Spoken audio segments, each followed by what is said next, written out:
Türkmenistanyň Demirgazyk welaýatynda prezident Gurbanguly Berdimuhamedowyň sapara gelmegine berk taýýarlyk görülýär diýip Daşoguzdaky çeşme habar berýär.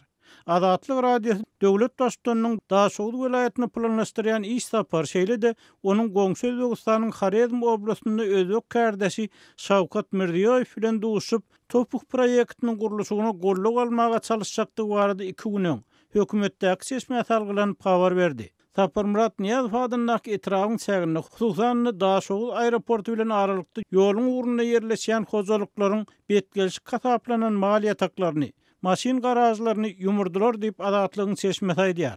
Onun sözlerine göre welaýat merkeziniň goloýuna ýerleşýän etraplaryň orta mekteplerinde ençime günäri idil tapak geçilmeýär. Sebäbi mekteplerde sanlyca mollum galdy.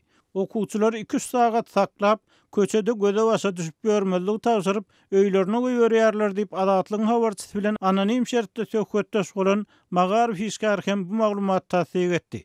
Tejribeden belli bolşuna göre prezidentiň regionlara diýen iş saparlarynyň öňünden onuň barzak ýerler, geçjek ýollarynyň garalaryna çenli yerli ýolbaşçylara gep gelmedi ýaly mümkin boldugyça arassalanmaga çalşylýar.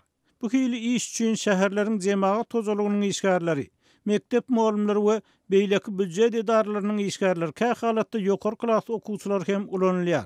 Soňky gelip bolşan maglumata görä häzir Daşoguzda muallimler we beýleki büdjet edaralarynyň işgärleri onlar çyýlap arassalanmadyk weýkeşleriň, ýaplaryň işlerini arassalarlar.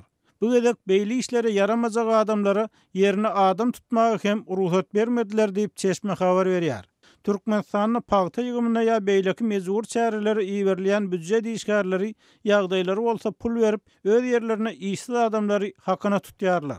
Ýerini başga adam iýermeklige girdilen gadaganlyk, howpsuzlyk gullugyna çeşmenin Azatlygyň habarçysyna aýtmagyna görä, döwlet başçysynyň töwereginde howpsuzlyk çäreleriniň berkidilmegi bilen bagly. Onun sözlerine görä işsiz adamlaryň howpsuzlygy ziyan ýetirmeginden ähtiýaç edilýär. Şol wagtda howpsuzlyk gullugynyň Azatlygyň çeşmesi bilen gurulýan işgäriniň sözlerine görä, prezidentiň Daşoguz welaýatyna sapara gelmezligi hem mümkin. Prezident mundan öň hem Daşoguzda gelmegi adynyň 3 gezek ýyza tüýşürdi. Onun gelip gelmejegi şu gün belli bolar diýip Azatlygyň çeşmesiniň howpsuzlyk gullugyna söhbetde aýtdy. Emma muňa garamadan çärlere gatnaşýanlara birlaý täze geýmeşik aldyrdylar. Etraplaryň medeni işgärler bolsa prezidentiň Türkmenistan beýik ýüpek ýolunyň ýüregi atly kitaby boýunça sahnalar taýýarlaýarlar. Şol wagtda Daşoguzdaky beýleki bir çeşme indi bir hepde bäri ýollaryň oýunyna köçe ýol hereketine gödäwçilik edýän polisiýa ofisiýerleriniň adaty günlerdäkiden has köpelenigini, şerhet boýlaryndäki äsgerleriň sanynyň has artdyrylanyny habar berdi.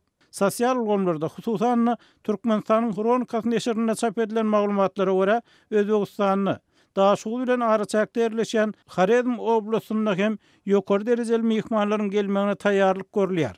Emma Türkmenistanyň we Özbegistanyň resmi habar terişdeleri iki prezidentiň çak edilýän duşuşy hem de onuň gün tertibi barada maglumat bermeýär.